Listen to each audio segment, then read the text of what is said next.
सूबाई वज़ीर शर्जील इनाम चयो आहे त इमरान खान के वक़्त मिले हा त वधीक नुक़सान थिया।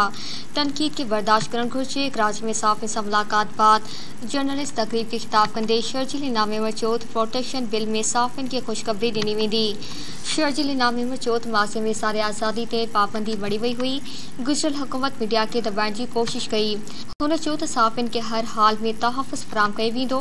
सूबाई वज़ीर शर्जील मेमण चयो त माज़े में PPK मीडिया ट्रायल जो निशानो बणायो वियो। शर्जील मेमण चयो त PTI सरकार साफ़िन के भित सां लिकाइण जी कोशिश कई। प्रोटेक्शन बिल में पीपल्स पार्टी सहाफ़िन के ख़ुशख़बरी ॾींदी।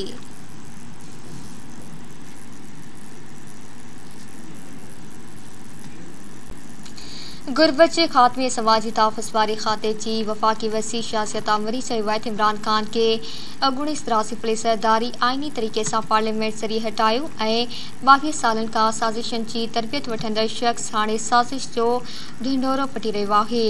पंहिंजे जारी कयल बयान में PP पार्लियामेंटेरियन से तर्जुमान ऐं वफ़ाक़ी वज़ीर शाहज़िया मरीज़ चयो त इमरान खान जा इत्तेहादी पसंदस कूड़ ऐं दगाबाज़ी खां तंग अची चुका आहिनि। बड़ी हुक्मरान इमरान खान के संजीदा वठंदा ई न आहिनि। हुन चयो त इमरान खान पाकिस्तान के दुनिया में अकेलो करे छॾियो हो। इमरान खान जी क़यादत में छोकरनि जे टोले मुल्क के तमाशो बणाए छॾियो हो। इमरान खान सदर ऐं अॻूणे स्पीकर ऐं डिप्टी स्पीकर ज़रिए आइन जी भञकड़ी कई।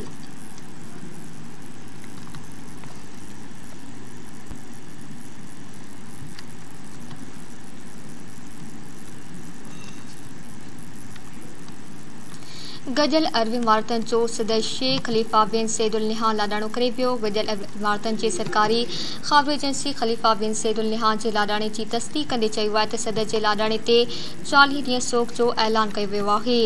मीडिया रिपोर्टनि मूजिब शेख खलीफा बिन सैदुल निहान जे लाडाणे ते 40 ॾींहं जे सोग सां गॾु 3 ॾींहं आम मोकल बि हूंदी, जॾहिं त उन दौरान क़ौमी झंडो झुकियल रहंदो। सदाती ऐलान में चयो वियो आहे त वफ़ाक़ी सरकार ऐं ख़ानगी शोबे में 3 ॾींहं ताईं मोकल रहंदी।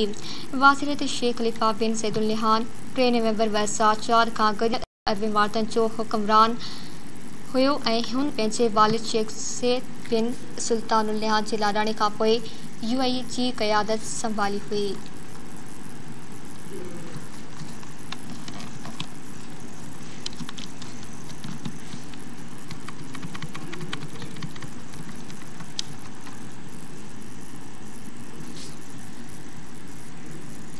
सिंध में पानी की खोट ख़त्म बरक़रार आहे, जे ख़िलाफ़ मुख़्तलिफ़ शहरनि में आबादगारनि पारां एहतिजाजी मुज़ाहिरा करे धरणा हया विया। सकर में सिंध तरक़ीब पसंद पार्टी के कारकुननि ज़िले सदर कामरेड वहीद कोसो जी अॻवानी में प्रेस क्लब वारो एहतिजाजी मुज़ाहिरो कयो। जामशोरो में पानी की खोट ख़त्म न थी सघी।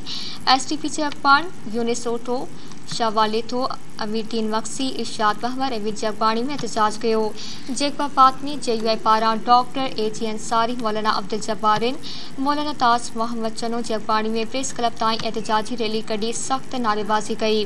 नौशहर फिरोज़ में पानी खोट ख़िलाफ़ SDP कारकुननि पारां मुज़ाहिरो करे नारेबाज़ी कई वई।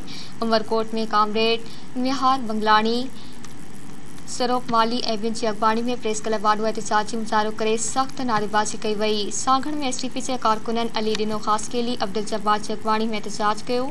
शहदाद कोट में SDP कारकुननि हयात दुनियो, शबीर मक्सी, इमदाद सुमरो, रशीद मक्सी, ज़ाहिद मक्सी ऐं विज जी अॻवानी में कोटू मोटू चौक ते एहतिजाजी मुज़ाहिरो कयो।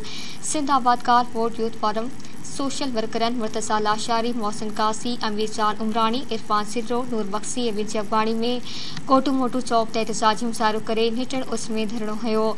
मीरपुर माथिलो में SDP जे सॾ ते अली नवाज़ सिलवाणी, ज़ाहिद मीरानी जी अॻवानी में रैली कढी वई। ठुल में जस्कम कारकुननि पारां एहतिजाज कयो वियो। सिजावल में चुमन सिंधी, वाहिद ख़ासकेली ऐं ममताज़ लगारी जी अॻवानी में मामू लारो चौक खां रैली कढी एरीगेशन ऑफिस अॻियां एहतिजाज कंदे धरणो हंयो वियो। जोही में मुख़्तलिफ़ धुरनि गुलाम मुस्तफ़ा लाशारी, मौलवी मुनीरिन, हाशिम खोसो, खलील आरिफ सुमरो, अयूब लगारी ऐं विज जी अॻवानी में हथनि में प्लेक कार्ड खणी बिलावल पार्क खां एहतिजाजी रैली कढी वई। खानपुर मर में सिंध अवामी सद जे अॻवान फयाज़ महर, इमदाद जिस्कानी, जैस्कम जे सदर दीन महर, मुनीर महर, रहीम महर, बशीर महर ऐं विच अगवाणी में एहतजाज कयो। सामारी में आबादकारन अब्दुल गफूर सांद, गुलाम कादिर भट्टी, करीम भट्टी, तालिब कुरबान भट्टी ऐं विच अगवाणी में प्रेस क्लब वाडो मेन रोड पीरपुर ख़ास ते नीटर उस में एहतजाजी मुज़ाहिरो करे धरणो हणी रोड ब्लॉक करे छॾियो। धरणे सबब ज़िले अमरकोट में ज़िले मीरपुर ख़ास जे शहरनि ॾांहुं ईंदड़ वेंदड़ ट्रैफिक मुअतल थी वई। राधन में शहरी पैलेस जे तार सिंध अवामी फोरम जे अगवाणनि गाज़ी सोलंकी, अली शेर जुड़ेजो, गुलाम शबीर वंगी जे अगवाणी में रैली कढी धरणो हयो। गुफचाणी में जमील शाख जे बुछड़ी जे आबादकारन पाणी खोट खिलाफ 2 ॾींहं एहतजाज करे धरणो हयो। आबादकारन अमीर मुगेरी, मुरीद कोसो, नूर अली गुफचाणी, रहम हुसैन जलवाणी जे अगवाणी में एहतजाज कयो। उन मौक़े ते अगवान खिताब कंदे चयो त वफ़ाक़ सिंध जो पाणी रोके सिंध सां माटेली मां वारो सलूक करे रहियो आहे। हुन चयो त सिंध जे पाणी ते धाड़ो कंहिं बि सूरत में क़बूल न कयो वेंदो। अगवाणनि जो चवणु हो त पाणी न हुजण सबबि लखें एकड़ ज़मीन बंजर बणिजी वई आहे, फसल सुकी रहिया आहिनि। अगवान मुतालबो कंदे सिंध खे पंहिंजे हिसे जे पाणी ॾेई फसलनि खे तबाह थियण खां बचाए वञे। ॿी सूरत में एहतजाज जो सिलसिलो जारी रखियो वेंदो।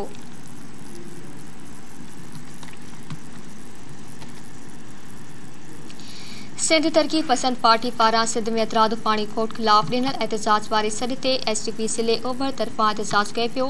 मुज़ाहिरीन मुबारक भट्टी, अली बख्श लाशारी, कादिर गपोल, शेरजान खोसो, मोहम्मद अली, मोहम्मद रमज़ान गबोल ऐं विच अगवाणी में जोहर कॉम्प्लेक्स खां कराची यूनिवर्सिटी ताईं एहतजाजी मार्च कयो वियो। उन मौक़े ते मुज़ाहिरीन मीडिया सां ॻाल्हाईंदे चयो त सिंधु दरिया ते ग़ैर क़ानूनी डैम जोड़े ऐं तोनसा खान गुडू ताईं हज़ारे मशीनूं हणी पाणी चोरी कयो पियो वञे। पाणी न हुजण सबबि सिंध में फसल सड़ी रहियो आहे। हुननि वधीक चयो त रिसा ऐं बाबडा पाणी चोरी में मुलविस रहिया आहिनि। सिंधु दरिया सिंध जो साह आहे जंहिंखे सुकाइण बंदि कयो वञे। हुननि मुतालबो कयो त सिंध खे 91 वारे पाणी मुआइदे मुताबिक़ पंहिंजे हिसे जो पाणी ॾिनो वञे। ॿी सूरत में सख़्त एहतजाज जो दाइरो वधायो वेंदो।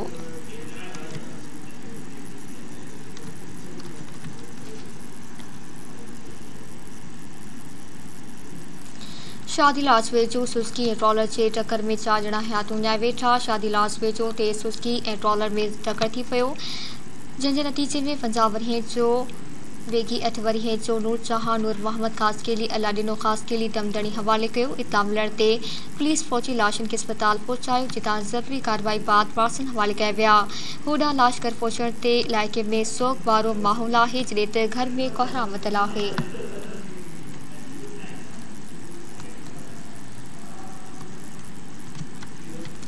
रुस्तम वेझो मुबैना ग़लत इंजेक्शन लॻण सबबि हयाती विञाए वेठो। कासिमगोट में 12 वरिये जो नींगर नूर मोहम्मद पुट पीर बख्श वर मुबैना ग़लत इंजेक्शन लॻण सबबि फौत थी वियो। नींगर चंबड़ घर पहुचण ते कोहराम अची पियो, जॾहिं त पाड़े में पिणु दुख छाइजी वियो। वारसनि ॿुधायो त संदन नींगर बीमार हो। सुबुह पंहिंजे वालिद सां जहान खान में डॉक्टर सरपंच वटि दवा वठण लाइ वियो, जिते डॉक्टर खेसि इंजेक्शन लॻाई त नींगर जी तबियत बिगड़ी वई ऐं हू फौत थी वियो। कोठारनि वसवारनि खे इंसाफ़ जी अपील कई आहे।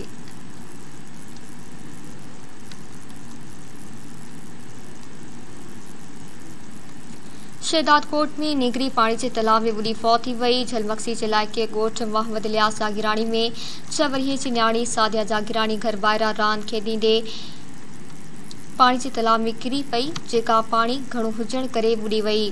निगरी खे बेहोशी वारी अस्पताल पहुचायो वियो, जिते डॉक्टर संदसि फौत थियण जी तस्दीक करे छॾी। होॾां लाश घर पहुचण ते कोहराम अची वियो।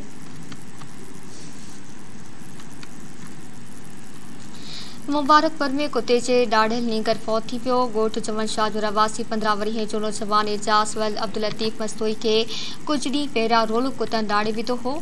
नींगर खे वैक्सीन न मिलण करे ज़हर पूरे जिस्म में फैलिजी वियो ऐं नौजवान दमदणी हवाले करे छॾियो आहे। नींगर जे वारसनि जो चवणु आहे त नौजवान खे कुते ॾाढ़ण वारे वक़्त ते वैक्सीन न मिली, जंहिं करे नौजवान फौत थी वियो आहे।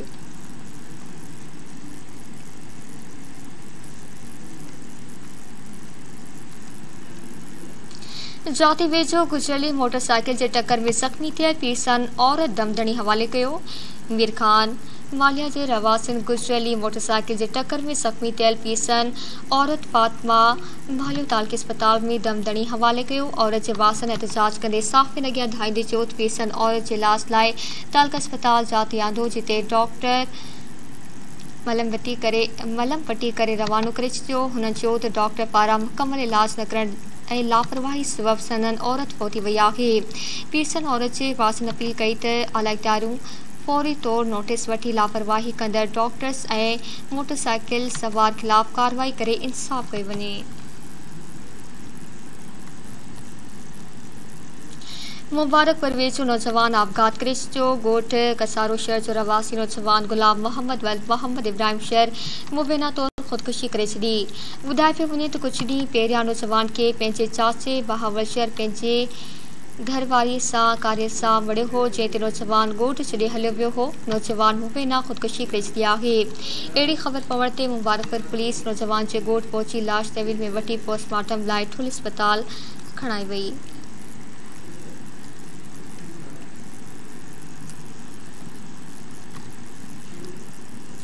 रड़की वेचो नीगर औरताणे आवास ते हिरकची मुबैना तौर अगवा थी वियो। डरकी जे मुस्तफ़ाबाद कॉलोनी जो रवासी नीगर कासिम भुट्टो औरताणे आवास ते हिरकची मुबैना तौर अगवा थी वियो।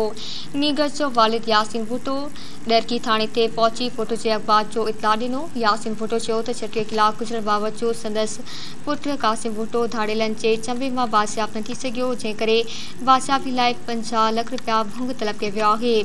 हुन चयो त पोरियो करे बचनि जो पेट पालींदो आहियां। पुट वर्कशॉप ते कमु कंदो हो, किथां पैसा आणी धाड़ेलनि खे ॾियां। यासीन भुट्टो अपील कंदे पुट कासिम खे आज़ाद कराए संदन बेचैनी ख़त्म कई वञे।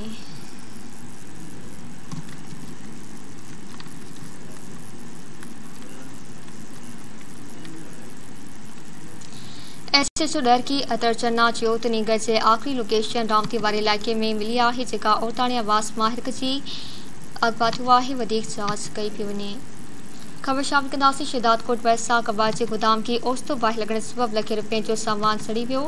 गड़ी खैरो रोड ते प्लास्टिक ऐं पाठनि जे कबाड़ वारे गोदाम खे ओचितो बाहि लॻी वई। बाहि लॻण सबबि लखे रुपयनि जो स्काफ जो पाठो ऐं प्लास्टिक सड़ी वियो। गोदाम मालिकनि इरफान कहबो ऐं नदीम ॿुधाए त ओचितो बाहि लॻी वई। इतला ते फायर ब्रिगेड अमलो पहुची बाहि ते ज़ाब्तो आणे वरितो। हुननि चयो त बाहि लॻण सबबि संदन लखे रुपयनि जो सामान सड़ी वियो आहे।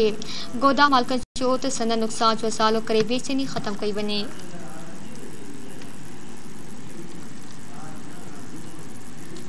टंडे आदम में जवाबदारनि खिलाफ़ शाहिदी लाइ पेश थींदड़ पुलिस ऑफिसर खे गुटको खाइण ते गिरफ़्तार कयो पियो।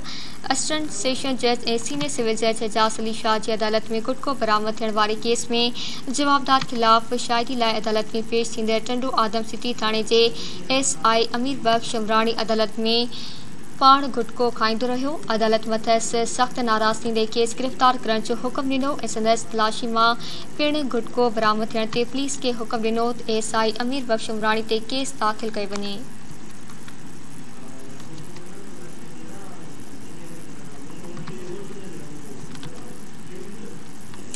लाड़काणे जे कमिश्नर घवर अली लगारी चयो आहे त ईंदड़ बल्दियाती इलेक्शन हिकु क़ौमी कास आहे, जंहिंमें हर ऑफिसर खे पंहिंजो किरदारु अदा करणु घुरिजे। उन ॾिस में कंहिं बि क़िस्म जी लापरवाही न थियणु घुरिजे। जेको बि ऑफिसर इलेक्शन दौरान लापरवाही कंदो उन खिलाफ़ सख़्त कानूनी कार्रवाई कई वेंदी।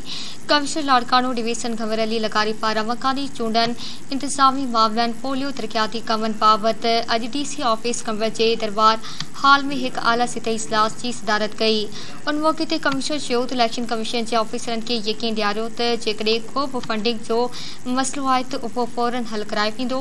कमिश्नर लाड़काणो बाबता जे अमलदारनि खे हिदायत कई त पोलिंग जे ॾींहं दौरान कंहिं बि क़िस्म जी लोड शेडिंग खां पासो कयो वञे त जीअं माण्हुनि खे सख़्त गर्मीअ खां बचाए सघिजे ऐं पोलिंग स्टेशन ते आवाम खे हर क़िस्म जी सहूलियत मुहैया कई वञे। कमिश्नर वधीक चयो त जिते बि सिक्योरिटी जो मसइलो नज़र अचे थो त तव्हां SSP कंवर शिदात कोट सां फ़ोन ते राब्तो कयो वञे। Commissioner Larkana division Ghawar Ali Lagari polio जे ख़ात्मे वारे टीमनि सां मुखातिब थींदे चयो त पंहिंजी टीमनि ते तमामु घणी नज़र रखी वञे त जीअं को बि ॿार पोलियो खां बचाव जा फड़ा प्यारनि खां रहिजी न वञे। कमिश्नर लाड़काणो डिवीज़न हेल्थ ऑफिसरनि में सुठी कारकर्दगी ॾेखारण ते कारकर्दगी सर्टिफिकेट विराया ऐं सुठी कारकर्दगी ॾेखारींदड़ ऑफिसरनि जी पिणु साराह कई।